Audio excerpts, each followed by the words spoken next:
Assalamualaikum warahmatullahi wabarakatuh. Halo semuanya, perkenalkan, nama saya Rani Firdiansyah. Saya merupakan seorang mahasiswa Pendidikan Matematika angkatan 2024 di Universitas Siliwangi. Pada video kali ini, di sini saya akan menyelesaikan salah satu tugas dari mata kuliah Teori Bilangan yang diampu oleh Bapak Dedi Nurjamil, Dr. Andes Magister Pendidikan, yang dimana pada video kali ini saya akan membacakan salah satu surat dalam Al-Qur'an yaitu surat Al-Kahfi dari ayat 1 sampai dengan ayat 10. Selain itu, di sini juga saya akan sedikit menjelaskan mengenai asbabun nuzul, kemudian Ashabul Kahfi dan juga keutamaan bagi orang yang membacakan surat Al-Kahfi dari ayat 1 hingga ayat 10. A'udzu billahi minasyaitonir rajim. Bismillahirrahmanirrahim. Alhamdulillahilladzi anzala ala abdihil kitaba wa lam yaj'al lahu iwaja. Qayyiman liyundira ba'san syadidan min ladunhu wa yubashshiral mu'minin alladzina ya'maluna sholihati anna lahum ajran hasana ماكثين فيه أبدا وينذر الذين قالوا اتخذ الله ولدا ما لهم به من علم ولا لآبائهم كبرت كلمة تخرج من أفواههم إن يقولون إلا كذبا فلعلك باخع نفسك على آثارهم إن لم يؤمنوا بهذا الحديث أسفا إنا جعلنا ما على الأرض زينة لها لنبلوهم أيهم أحسن عملا وإنا لجاعلون ما عليها صعيدا جرزا أم حسبت أن أصحاب الكهف والرقيم كانوا من آياتنا عجبا إذ أوى الفتية إلى الكهف فقالوا ربنا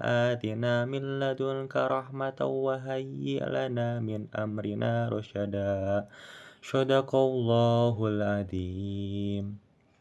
Kemudian di sini saya akan menjelaskan ataupun memaparkan mengenai keutamaan dari surat Al-Kahfi dari ayat 1 sampai 10. Nah, ketika surat Al-Kahfi dari ayat 1 sampai 10 ini dibacakan, maka malaikat akan turun ke bumi dan juga ketika kita hafal mengenai surat Al-Kahfi dari ayat 1 sampai ayat 10, maka otomatis kita akan terhindar dari fitnah Dajjal.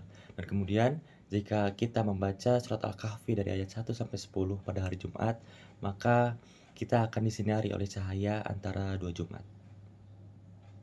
Kemudian di sini saya akan menjelaskan mengenai asbabun nuzul dari surat Al-Kahfi. Kemudian untuk asbabun nuzul dari Quran surat Al-Kahfi itu sendiri yaitu di mana di dalam riwayat bahwasanya kaum Quraisy memerintahkan dua orang untuk mencari tahu mengenai kerasulan Nabi Muhammad SAW melalui pendeta Yahudi yang dimana untuk mencari tahu mengenai sifat-sifat dari Nabi Muhammad SAW. Kemudian para pendeta Yahudi tersebut memerintahkan dua orang untuk bertanya kepada Nabi Muhammad SAW mengenai tiga perkara yang dimana tiga perkara tersebut diantaranya yang pertama mengenai para pemuda Ashabul Kahfi yang mengasingkan diri dari kaum-kaumnya. Kemudian yang kedua adalah seorang laki-laki yang menjelajahi Minangkori dari ujung timur ke ujung barat. Kemudian yang ketiga mengenai bagaimana roh itu sebenarnya.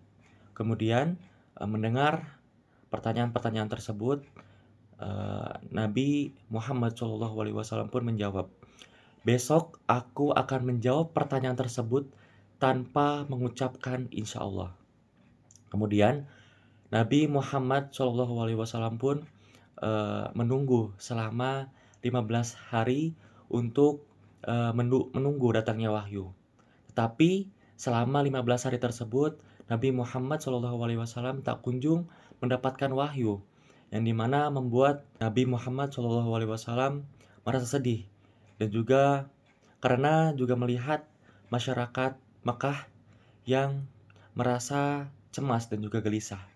Tetapi setelah beberapa hari kemudian, akhirnya wahyu pun diturunkan oleh malaikat Jibril, yang di mana wahyu tersebut merupakan surat yang saya bahas saat ini, yaitu surat Al-Kahfi.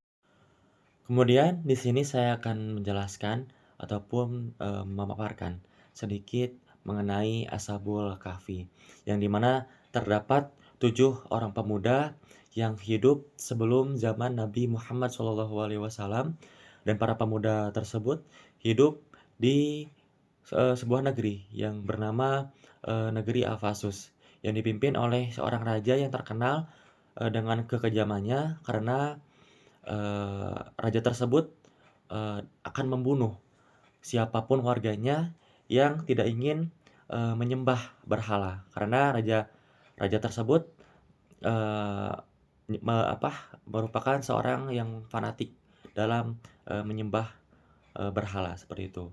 Nah, raja raja di negeri Ephasus itu bernama Raja Dikianus.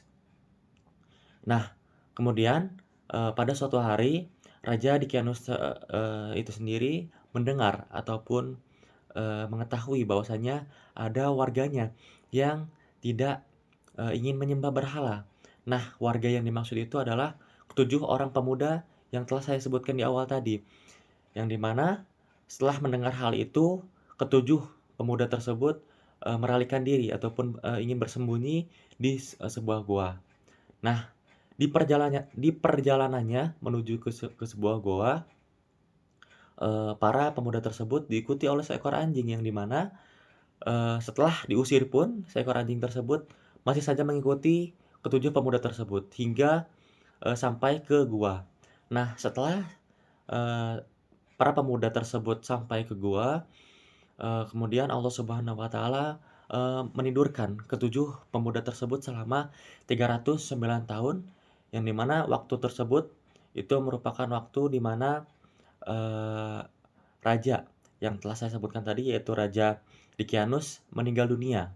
Dan juga Allah Subhanahu wa Ta'ala pun eee, menidurkan ketujuh pemuda tersebut eee, sampai ataupun hingga negeri yang mereka tinggali itu ataupun negeri Ephasus itu kembali normal.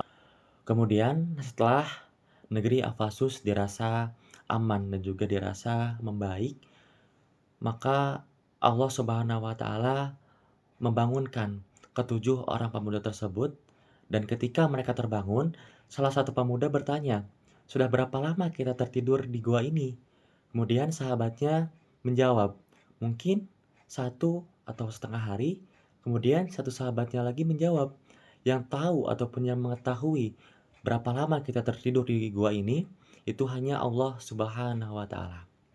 Yang di mana dari Ashabul Kahfi yang telah saya ceritakan tadi, kita dapat mengambil sebuah hikmah ataupun pelajaran, yang di mana kita harus senantiasa menjaga serta meningkatkan keimanan kita terhadap Allah Subhanahu wa Ta'ala di berbagai situasi, di berbagai kondisi, dan juga dimanapun kita berada. Yang di mana kita harus senantiasa beriman dengan cara bertakwa kepada Allah Subhanahu wa Ta'ala. Mungkin hanya itu penjelasan mengenai Asbabun Nuzul dan juga Ashabul Kahfi dari saya pribadi. Mohon maaf apabila ada penyampaian ataupun kalimat-kalimat yang kurang mengenakan ataupun dirasa salah bagi mata rekan-rekan sekalian. Mungkin sekian video ini saya buat. Terima kasih atas perhatiannya, terima kasih atas rekan-rekan ataupun penonton yang sudah menonton video ini hingga selesai. Terima kasih. Wassalamualaikum warahmatullahi wabarakatuh.